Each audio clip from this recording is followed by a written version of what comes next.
बच्चों, कक्षा 7वीं English unit 1 1.4 journey to the west. बच्चों, आज हम लोगों को इस लेसन की पूरी जानकारी प्राप्त करनी है। इस पूरे लेसन का हम लोग ट्रांसलेशन भी देखेंगे, इस पूरे लेसन का हम लोग अच्छे से समझेंगे और साथ में इसके ऊपर कुछ एक्टिविटीज़ भी सॉल्व करेंगे। सबसे पहले शुरुआत करते हैं इस लेसन की। जर्नी टू द वेस्ट मतलब पश्चिम की यात्रा। Much of the world's literature has been translated into English. दुनिया के कई सारे साहित्य का इंग्लिश में ट्रांसलेशन किया हुआ है।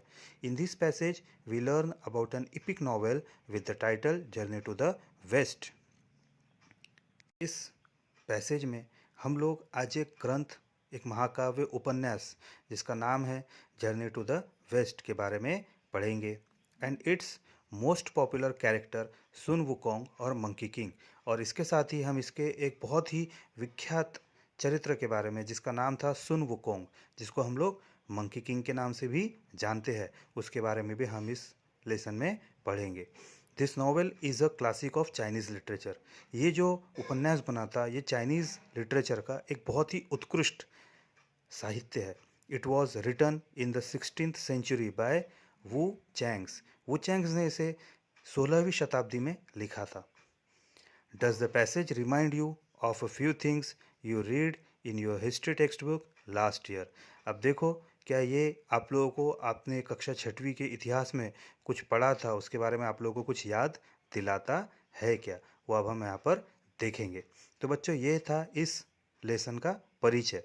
जर्नी टू द वेस्ट ये एक प्रकार के साहित्य है, चाइनीज़ साहित्य है। इस चाइनीज़ साहित्य ये किस प्रकार से लिखा गया है, इसके लेखक कौन थे? वो चैंग्स। इन्होंने इसे 16वीं शताब्दी में लिखा था और आज दुनिया के कई सारे विख्यात साहित्यों में से ये एक माना जाता है। चाइना में ये काफ़ी प्रसिद्ध है, यहाँ तक कि इसके ऊपर कई सारी फिल्में भी बन चुकी है। तो ये शुरुआत करने से पहले बच्चों हम लोग को एक छोटी सी एक्टिविटी सॉल्व करनी है। How do people find their way through desert, forest, mountains, oceans etcetera today? How did they do it in the past? Discuss. बच्चों, यहाँ पर एक प्रश्न दिया हुआ है कि जैसे आज हम देखते हैं कि रेगिस्तान, जंगल, माउंटेन्स मतलब पर्वत या ओशन मतलब समुद्र, इन सभी में से जो यात्राएं करते हैं, इन सभी को आज हम किस तरह से पार करते हैं? आज तो कई सारे ऐसे साधन हैं जिससे इन सभी चीज़ों को आराम से हम पार कर सकते हैं, लेकिन प्राचीन समय में किस प्रकार से की जाती होगी इसके बारे में हम लोग सिर्फ अंदाज़ा लगा सकते हैं, क्योंकि उस समय आज के समान हम लोगों के पास साधन उपलब्ध नहीं थे। फिर बिना इन सभी साधनों के वो लोग किस प्रकार से इन सभी चीज़ों के ऊपर विजय प्राप्त करते थे, ये सभी यात्राएं वो किस प्रकार किया करते होंगे, ये हम लोग सिर्फ एक अंदाज़ा लगा सकते हैं। अब इसके बाद बच्चों यहाँ पर आप लोगों को कुछ सेंटेंसेस दिए हुए हैं। Read the following statements and say whether each one is historical और फिक्शनल। अब यहाँ पर बच्चों आप लोगों के सामने कुछ मैं अलग अलग वाक्य पढ़ूंगा, आप लोगों को बताना है ये ऐतिहासिक है या काल्पनिक है ना। Indian merchants used to travel across the seas many centuries ago. कई सालों पहले जो भारतीय व्यापारी थे वो समुद्री यात्राओं द्वारा अपना रास्ता तय करते थे। अब ये ऐतिहासिक है या काल्पनिक है? हाँ, ये ऐतिहासिक घटना है। Sindbad the sailor completed 7 voyages. Sindbad ने अपने 7 समुद्र को पार किया था, 7 समुद्री यात्राएं पूरी की थी। अब बच्चों ये एक कथा है, ये काल्पनिक है ना, क्योंकि सिंदबाद एक्चुअल कैरेक्टर है क्या ये हम बता नहीं सकते। Neil Armstrong landed on the moon in the 20th century.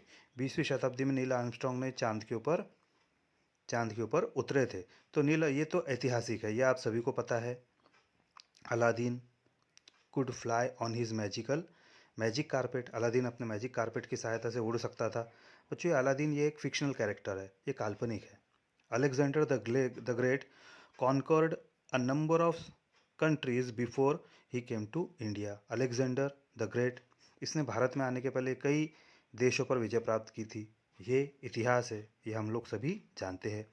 Gulliver met very tiny people in Lilliput and giants in the country of ब्रॉबडिगैंग।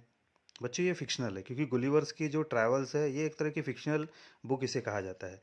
There is a man in the moon who watches that what's going on the earth. चंद्रमा के ऊपर एक मनुष्य है जो देखता है कि पृथ्वी पर क्या चल रहा है। ये सिर्फ एक तरह का काल्पनिक ये एक तरह की कल्पना है, तो इसलिए इसे फिक्शनल कहा जाएगा। Emperor Ashok empires stretched from the modern day Afghanistan to Bangladesh. जो सम्राट अशोक था, उनका जो साम्राज्य था, वो आज के ज़माने के अफ़गानिस्तान से बांग्लादेश तक फैला हुआ था। ये इतिहास है, इसलिए ये हिस्टोरिकल है। तो इस प्रकार बच्चों हम लोगों ने सभी सेंटेंसेस देखे कि ये हिस्टोरिकल है या फिक्शनल है। अब ऐसे ही बच्चों, ये जो कहानी है, इसे एक तरह का फिक्शनल भी कहा जाता है, क्योंकि इसमें कई सारे लोक कथाएँ भी ऐड है। अब ये कहानी किस प्रकार की है वो हम समझेंगे। जर्नी टू द वेस्ट, इसकी शुरुआत करेंगे। जर्नी टू द वेस्ट, पश्चिम की यात्रा। When we read the word journey to the west, we naturally start thinking about a journey to western countries like England and America. जब भी हम बच्चों पश्चिम की यात्रा ये शब्द सुनते हैं, तो जनरली हमारे दिमाग में एक थिंक आ जाती है कि पश्चिम देश मतलब जैसे अमेरिका हो गया, इंग्लैंड हो गया, इन देशों की बात। लेकिन ऐसा नहीं है। But west is a relative term. ये जो पश्चिम है, ये एक तरह का संबंधित शब्द है। For countries to our east we are the west. हमारे जो पूर्व में देश है, उनके लिए हम पश्चिम देश है, क्योंकि वो हमारे पूर्व में है, तो उनके लिए हम भी एक तरह प्रकार के क्या है, पश्चिमी देश है। This particular journey that we are going to read about was actually a journey from China to our own country. अब हम इसमें जो यात्रा के बारे में बात कर रहे हैं, जिस जर्नी की बात कर रहे हैं, जिस यात्रा की बात कर रहे हैं, वो एक तरह की इसी प्रकार की सच्ची घटना है। From China to our own country, China से हमारे देश में, मतलब हमारे इंडिया में। It was made by the famous 7th century traveller युआन शुआंग। युआन शुआंग जो कैरेक्टर है, युआन शुआंग नाम के जो एक व्यक्ति थे, वो 7वीं शताब्दी में चाइना से भारत में आए थे। तो उनकी ये जो पूरी यात्रा है, इसे जर्नी टू द वेस्ट इस महाकाव्य के रूप में दर्शाया जाता है। इन दोज डेज, उन दिनों, travelling from China to India was not an easy task. उन दिनों मतलब 7th सेंचुरी में, 7वीं शताब्दी में चाइना से भारत आना ये कोई आसान काम नहीं था, ये कोई आसान यात्रा नहीं थी। One had to travel thousands of mile on foot. कई हजार किलोमीटर तक हम लोगों को पैदल चलना पड़ता था, और हॉर्स बैक या तो घोड़े के पीठ पर रास्ता तय करना होता था। क्रॉसिंग डेजर्ट, कई सारे रेगिस्तान पार करने पड़ते थे।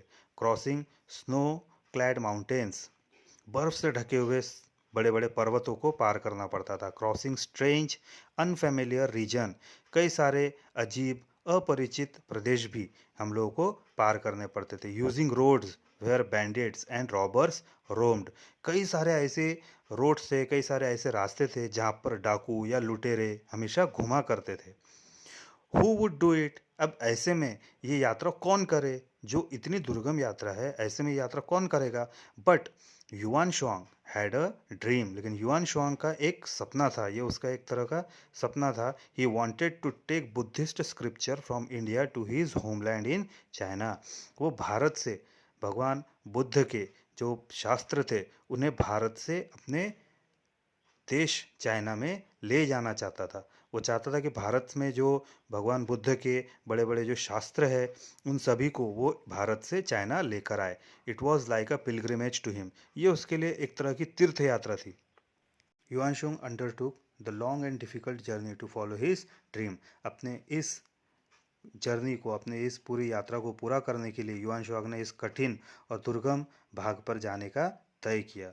फॉर 17 लॉन्ग ईयर्स, 17 वर्षों के बाद he kept on travelling suffering many hardships on his way. 17 साल लगातार यात्रा करते हुए, ही केप्ट ऑन ट्रैवलिंग, 17 साल लगातार उसने यात्रा की। सफरिंग मैनी हार्डशिप्स, उसने अनेक कष्ट सहे। ऑन हिज वे, उसके रास्ते में। He travelled across the Gobi desert, Gobi desert से भी उसने अपना रास्ता तय किया। Then along the Tianshan mountain range, Tianshan की जो पर्वत श्रृंखला है, उसे भी उसने पार किया। And on along the silk road, यहाँ तक कि उसने जो सिल्क रोड है, through regions that are now, silk road जो उस समय का था, जिसे आज Kyrgyzstan, Uzbekistan, Afghanistan and Pakistan before he came to India. इन सभी रास्तों को पार करते हुए वो भारत पहुंचा था। In India he travel to many parts and gathered many important manuscripts. Bharat के अंदर भी उसने अपनी यात्रा काफ़ी दूरी तक तय की, भारत में भी वो काफ़ी लंबा उसने सफ़र तय किया और लगातार कई सारी जगह पर घूमकर उसने अपने जितने भी पांडुलिपियाँ हैं, जितने भी शास्त्र हैं, उन सभी को अपने पास में कलेक्ट कर लिया। The way back home was also difficult, equally difficult. जिस तरह से यहाँ तक पहुँचना आसान नहीं था, वैसे यहाँ से वापस चाइना जाना भी काफ़ी दुर्गम था। बट युआन Zang manage to reach China safely along with his scriptures. लेकिन युआन शुआंग वापस चाइना, अपने देश वापस इन सभी शास्त्रों को लेकर पहुंच गया। This was a great achievement. ये एक बहुत बड़ी उपलब्धि थी, क्योंकि उस ज़माने में इतना बड़ा रास्ता तय करने के बारे में कोई सोच भी नहीं सकता था। It was almost unbelievable.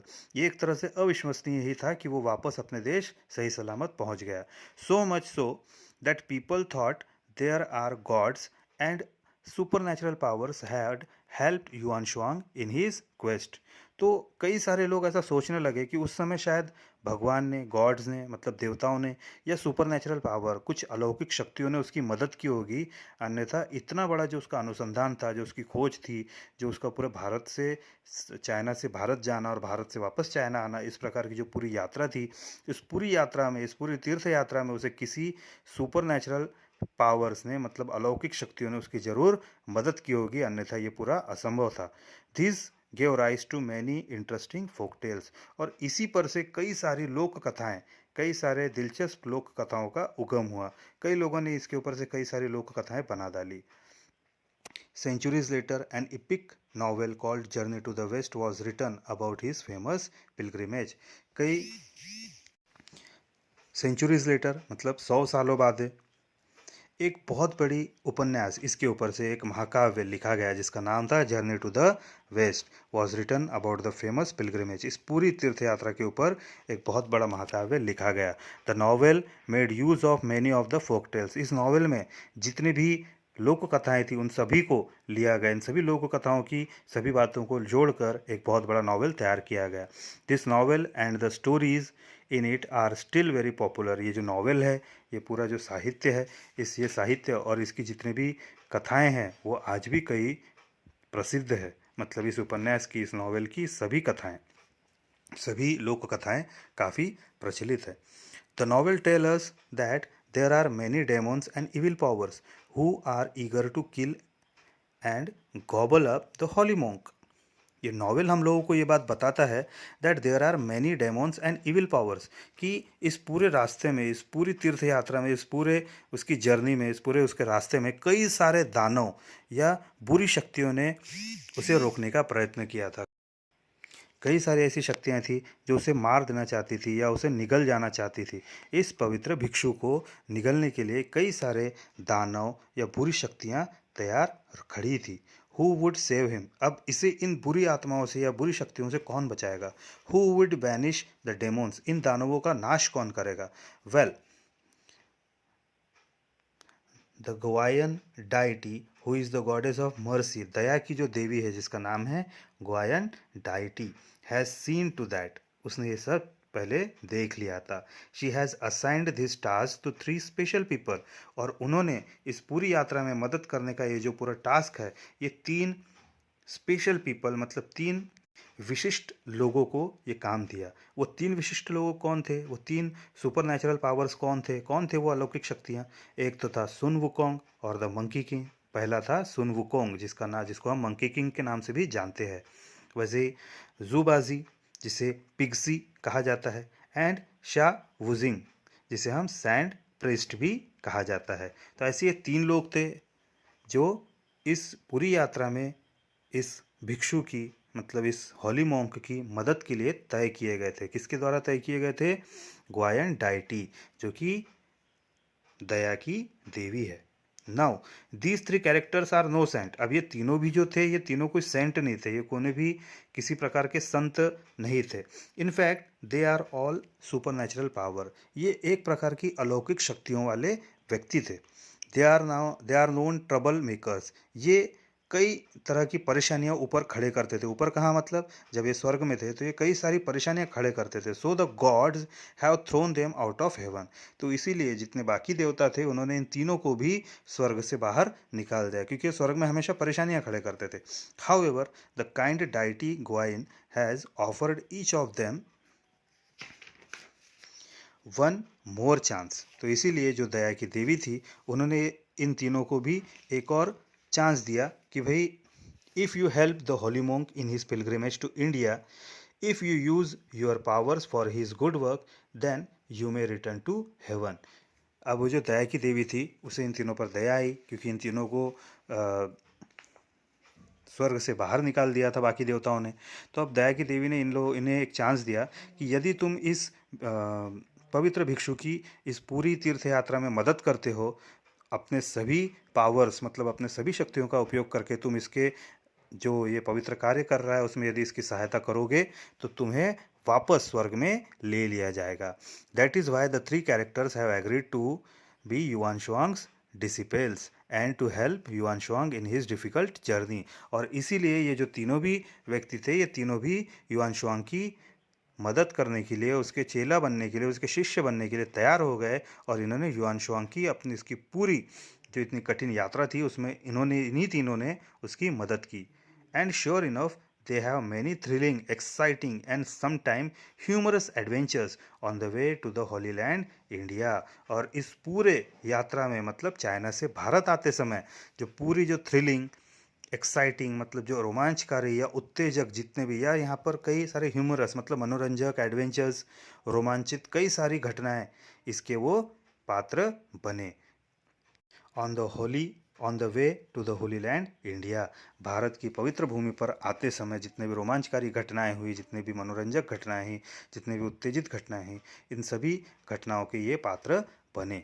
The most powerful among the three disciples is Sun Wukong. इन तीनों भी अलौकिक शक्तियों में से जो सबसे ज़्यादा शक्तिशाली था वो था सुन वुकोंग। सुन वुकोंग मतलब जिसे हम मंकी किंग के नाम से भी जानते हैं। Everything about him is extraordinary. उसके बारे में हर एक चीज़ बहुत ही एक्स्ट्रॉर्डनरी थी। He was born when wind blue over a huge stone egg on the flower fruit mountain. Flower fruit mountain मतलब फ्लावर फ्रूट पर्वत के ऊपर से जब बहुत ही तेज़ हवाएं बही तो एक पत्थर के अंडे में से इसका जन्म हुआ था। ही is able to transform himself in 72 different ways. वो खुद को 72 अलग अलग तरीकों से खुद को अलग अलग शरीर में बदल सकता था। Not only that but he can also transfer each of his hair strand into any living और non living thing of his choice. यहाँ तक कि वो अपने शरीर के बालों को भी किसी भी सजीव या निर्जीव वस्तु के अंदर भी जैसे वो चाहे वैसे बदल सकता था। He is as you wish gold banded cudgel the is also magical. उसके पास का जो as you wish gold banded cudgel था मतलब उसके हाथ में जो एक स्टिक थी, एक लकड़ी के समान जो एक कडल था, वो भी काफ़ी जादुई था, बहुत ही मैजिकल था। It can grow as big as a pillar supporting the sky. वो इतना ऊंचा हो सकता था कि जैसे आकाश को पृथ्वी से एक सपोर्ट मिल जाए, एक खंभा मिल जाए। But at this time it becomes as tiny as a needle. यहाँ तक कि वो इतना छोटा हो सकता था कि एक छोटा सा सुई के समान बन जाए। Then the monkey king just टस्क it away behind his ear. वो इतना छोटा हो सकता था सुई के समान कि ये जो मंकी किंग है वो उसको लेकर अपने कान के पीछे छोटे से सुई के समान भी लटका सकता था। Sun Wukong can travel thousands of kilometre in just one somersault. ये जो सुन वुकोंग था ये सिर्फ एक ही बार की उड़ान में ये कई हजार किलोमीटर की यात्रा तय कर सकता था। He can walk through fire. वो फायर में मतलब आग में चल सकता था। ट्रैवल अंडर वाटर, वो पानी में भी चल सकता था। And fly to any place at will, और जहाँ उसकी इच्छा है वहाँ पर जाकर वो उड़ सकता था। His body is as hard as a diamond. उसकी जो शरीर था वो डायमंड के समान ही कठिन था। मतलब डायमंड जिस प्रकार से सबसे दुर्गम वस्तु होती है वैसे ही वो काफ़ी मजबूत था। So on one and nothing can इंज्योर him. इसका अर्थ है कि उसे किसी भी प्रकार से कोई भी चीज़ से उसे इंजरी नहीं हो सकती थी। His golden gauge fire eyes. उसकी जो आंखें थी, जो गोल्डन गेज फायर आइज थी मतलब जो उसकी आंखें थी, हैव एक्सरे विजन, उसमें एक्सरे विजन था। No one can deceive him, कोई भी उसे धोखा नहीं दे सकता था। उसकी जो गोल्डन गेज फायर आइज थी, मतलब ऐसी आंखें जो गोल्डन गेज थी। एक्सरे विजन, उसमें एक्सरे विजन था, मतलब वो कोई भी व्यक्ति यदि उसे धोखा देना चाहता है तो वो उसे पहले ही समझ जाता था कि ये व्यक्ति के मन में क्या है, तो कोई भी उसे धोखा नहीं दे सकता था। Sun Wukong is brave and intelligent, Sun Wukong एक बहुत ही बहादुर और बहुत ही बुद्धिमान था। ही इज़ ऑल्सो अ ट्रिस्कर, वो एक चालबाज भी था। He loves to have fun, उसे मज़ा करने में काफ़ी मज़ा आता था। And some of his super powers help him to just that, और अपनी जितनी भी शक्तियां हैं उसका उपयोग करके वो खुद का मनोरंजन और कई लोगों का के साथ में मज़े किया करता था। He has a ways which can सक इन एनीथिंग और एनीवन, उसके पास एक फूलदानी थी जो किसी भी चीज़ को पूरी तरह से चूस या किसी भी चीज़ को पूरी तरह से अपने अंदर समा सकती थी। He can simply point at a lock and open it. He is very quick and can grow very big and very tiny at a blink. वो किसी भी लॉक के ऊपर, मतलब कोई भी ताले के ऊपर सिर्फ एक पॉइंट करता था और वो ताला खुल जाता था। वो खुद को कितना भी बड़ा, एक बहुत ही विशाल होने में या इतना कण से भी सामान छोटा होने में उसे एक पलक भर का समय लगता था। मतलब पलक झपकते ही वो बहुत बड़ा भी हो सकता था और पलक झपकते ही वो एकदम छोटा सा कण के समान भी हो सकता था। You can imagine how he must have teased his enemies using this tricks. अब आप सोच सकते हो कि इन सभी चीज़ों का उपयोग करके, इन सभी शक्तियों का उपयोग करके वो अपने दुश्मन को किस प्रकार से सतारता होगा या किस प्रकार से अपने दुश्मन को परेशान करता होगा, क्योंकि इतनी सारी शक्तियों का सामना करने लायक कोई दुश्मन रहता ही नहीं होगा। उसके पास इतनी अलौकिक शक्तियाँ थी, ये आप सिर्फ सोच सकते हो। If you want to read about the adventures that Sun Wukong and his companies had on the way, यदि आप सुन वुकोंग ने अपने पूरे रास्ते में कौन कौन से एडवेंचर्स, कौन कौन से रोमांचकारी चीज़ों के ऊपर विजय प्राप्त की, ये सभी के बारे में जानकारी प्राप्त करना चाहते हो, you will find the stories in English translation of Journey to the West. तो हाँ, आप लोगों को जर्नी टू द वेस्ट, ये जो इंग्लिश ट्रांसलेशन है, इसको पढ़ना चाहिए। इसमें इनके सभी रोमांचकारी घटनाओं के बारे में विस्तृत जानकारी मिलेंगी। Some of the stories have also been turned into films, इसमें से कई सारी जो स्टोरीज़ है, कुछ ऐसी कहानियां हैं जिसके ऊपर से आजकल फिल्म्स भी बन चुके हो। कई सारी फिल्म्स बन चुकी है। मंकी किंग नाम की आपने मूवीज़ बच्चों देखी होगी टीवी पर, है ना। What would you like better, to read the historical account of युआन शुआंग ट्रैवल्स, आप लोगों को क्या ठीक लगता है कि युआन शुआंग की जो ऐतिहासिक घटनाएं हैं उन्हें पढ़ना, और to read the fantastic stories of Sun Wukong की जो काल्पनिक घटनाएं हैं उनको पढ़ना। May be you should read both to find out what you like better. ऐसा लगता है कि तुम लोगों को वो दोनों भी किताबें, दोनों भी नॉवेल्स पढ़नी चाहिए, ताकि तुम ये सोच सको कि दोनों में से ज़्यादा बेहतर क्या है। हैप्पी रीडिंग, इसे पढ़ना है। तो बच्चों, इस प्रकार से ये जो पूरा लेसन है ये यहाँ पर समाप्त होता है। जर्नी टू द वेस्ट, ये इस जो नॉवेल है इसका एक तरह से परिचय यहाँ पर दिया हुआ है कि नॉवेल किस प्रकार की है। इस नॉवेल में कौन कौन सी घटनाओं का आप लोगों को उल्लेख मिलेगा, इसमें कौन कौन से कैरेक्टर्स मिलेंगे, उन कैरेक्टर्स में कौन कौन सी शक्तियाँ हैं, इन सभी के बारे में यहाँ पर एक छोटी सी जानकारी इस लेसन के थ्रू में आपको दी गई है।